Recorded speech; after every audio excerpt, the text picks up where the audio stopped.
Everyone in life had a desire to dissolve something in the air, whether it's the apartment bills or yourself after a bad prank. But it's all fantasy.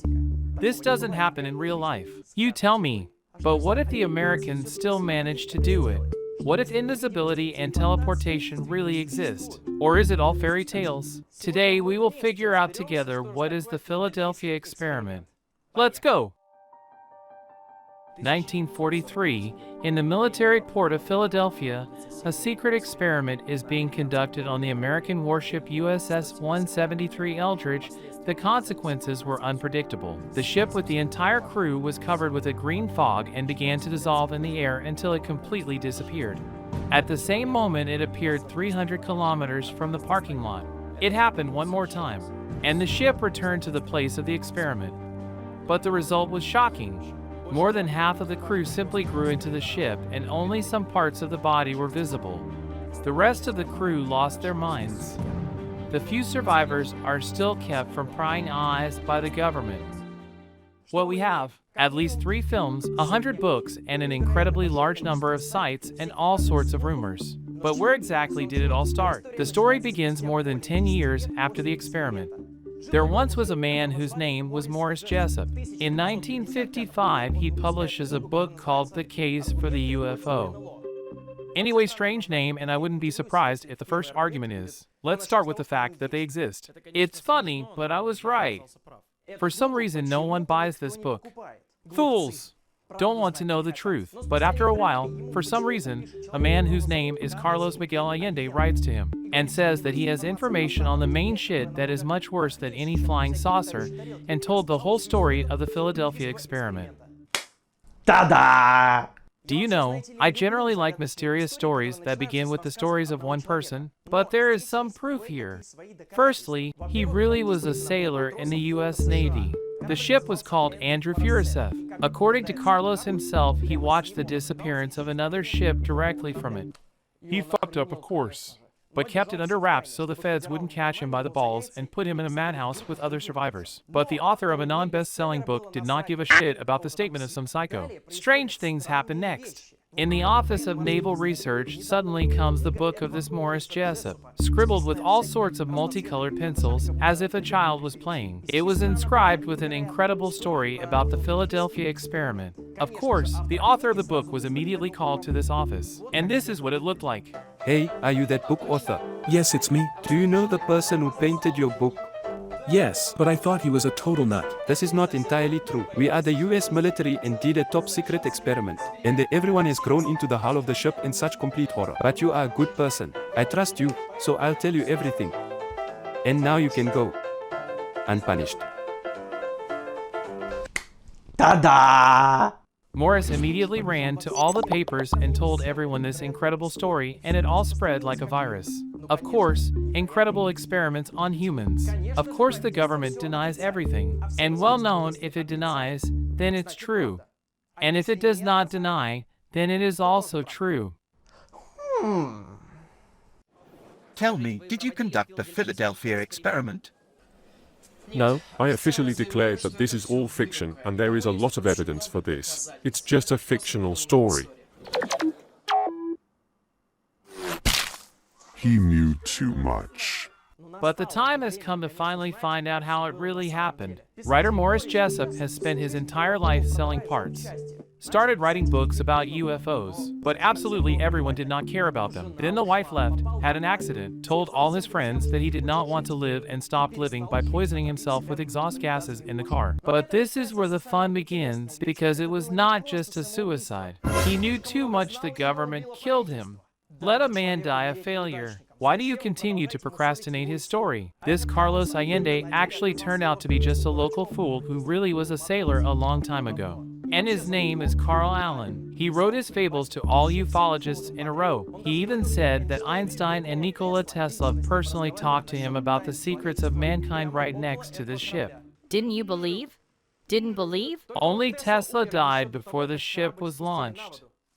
When you realize that it can't be dumber, a new character appears that I talked about in the issue about time travel. Al Bielek. He claims to have served on that ship, survived, didn't go crazy, traveled through time. although the last two paragraphs are somehow in the same sentence, arguably, very arguably, especially considering that at some conference he got confused in his own story and it turned out that he lived at the same time at different times. Of course, as it turned out in the end, he did not serve anywhere and completely forget when I was talking about him that time, but just telling a story, because so far all the known stories associated with time travel are bullshit. And now imagine that bullshit is actually what I said before. And all these people are fiction and just a distraction. Imagine?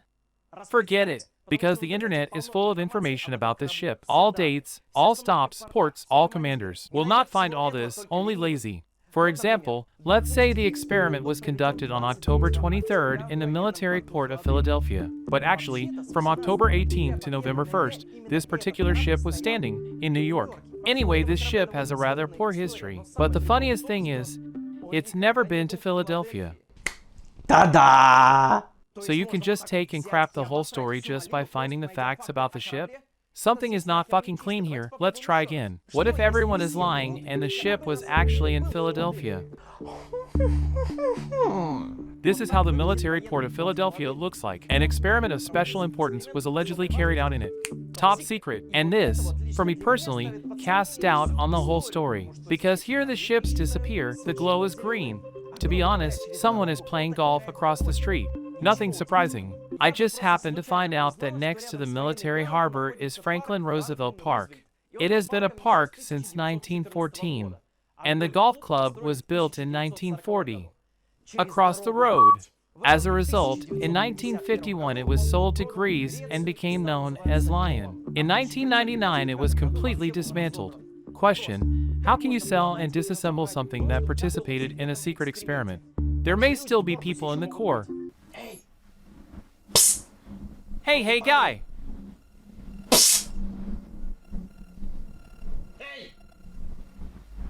Nose itches. By the way, this year already the old men who served on this Eldridge were gathering. That's what they said. What do you say about the Philadelphia experiment? It's all bullshit. And you're bullshit.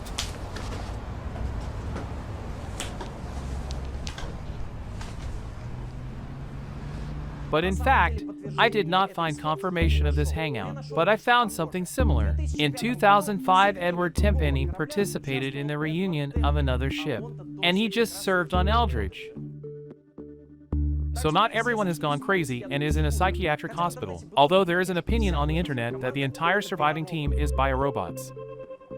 And the ship was actually another such one, and experiments were just carried out on it.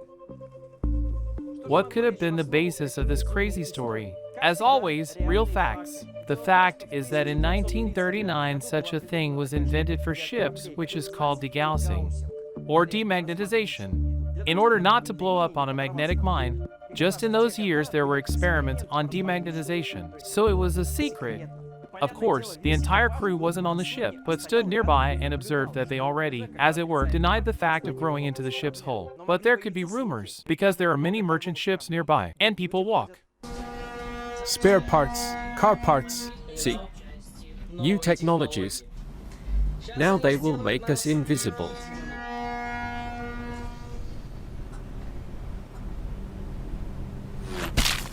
Cool. What if I told you that all this game is actually true? After all, I left some fact for last.